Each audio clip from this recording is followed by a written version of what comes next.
நிறைவாழ்வு AG சபை வழங்கும் morning மன்னாவிற்கு உங்களை அன்போடு வரவேற்கிறோம்.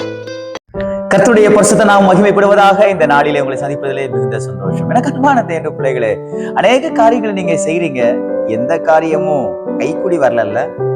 நீங்க கை வைக்கிறது எல்லாமே சொல்ல போனா ஒண்ணுமே நிறைவேற மாட்டேங்குது. நீங்க ஒண்ணு நினைச்சு ஆரம்பிக்கீங்க, ஆனா அது முடிவு நீங்க நினைச்சது கூட இல்ல அப்படின்னு ரொம்ப வேதனையோட இருக்கீங்களா? இன்னைக்கு கர்த்தர் உங்களோட பேசுகிறார்.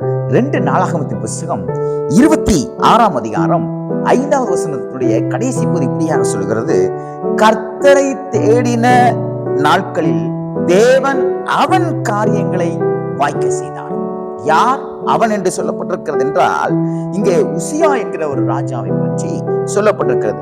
அவன் எத்தனை வயதிலே அவன் அவன் ராஜாவாக மாறுகிறான் என்றால் 16 வயதிலே ராஜாவாக மாறுகிறான். 16 வயசு பிள்ளைக்கு என்ன ஞானம் இருக்கும், எப்படிப்பட்ட ஆட்சியை செய்ய முடியும் அப்படின்னு உங்களுக்கு சில யோசனைகள் இருக்கலாம். அன்றைய காலகட்டத்திலேயே ராஜாக்களுடைய பிள்ளைகளை அவன் இந்த ராஜாவுக்கு ஏற்ற போர்க்களத்திலையும் மற்ற எல்லா காரியத்திலையும் பழக்குவிப்பாங்க.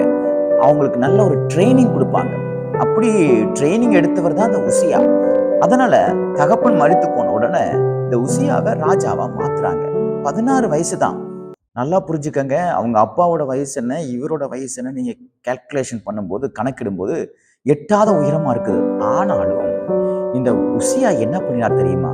நான் சின்ன வயசுல ராஜாவா இருந்தாலும், நான் எல்லா கலைகளும் தேறினவனாக இருந்தாலும், கற்று தேறினவனாக இருந்தாலும், என்னுடைய காரியங்களை வாய்க்க செய்யறதுக்கு நான் கர்த்தரை தேடணும்.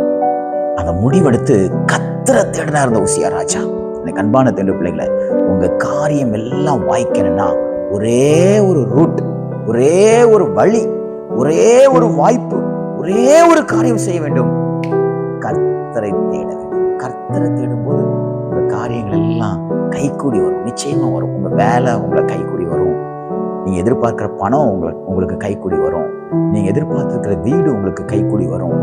நீங்க எதிர்பார்த்திருக்கிற திருமண வாழ்க்கை கைக்கூடி வரும்.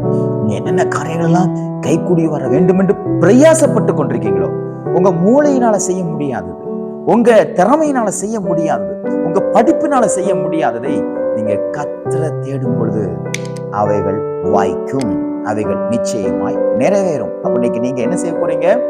கர்த்தரை தேடணும். மனுஷங்களை தேடாதீங்க, அதிகாரங்களை தேடாதீங்க, பவரை தேடாதீங்க. அவங்களுக்கு அந்த வலிமை இருக்கு, அவங்களுக்கு இப்படிப்பட்ட காரியங்கள் இருக்குது, அதனால அவங்கள தேடுனா இதெல்லாம் காரியம் சாத்தியமாகும். No no no no. நீங்க முதலாவது கர்த்தரை தேடுங்க, காரியத்தை கர்த்தர் வாய்க்க பண்ணுவார். இன்னைக்கு ஒரு முடிவெடுத்து கர்த்தரை மாத்திரம் தேடுவீர்களா? இன்னைக்கு நீங்கள் தேடுவீர்களே, ஆனால் நிச்சயமாக சொல்கிறேன், உங்கள் காரியங்களை கர்த்தர் வாய்க்க பண்ணுவார். எல்லாம் கைகூடி வரும். தேவனே உங்களுக்கு அற்புதங்களை செய்வார். இந்த நாள் எல்லாவற்றையும் வாய்க்கப்படுகிற நாளாக தேவன் மாற்றி கொடுப்பாராக. God bless you.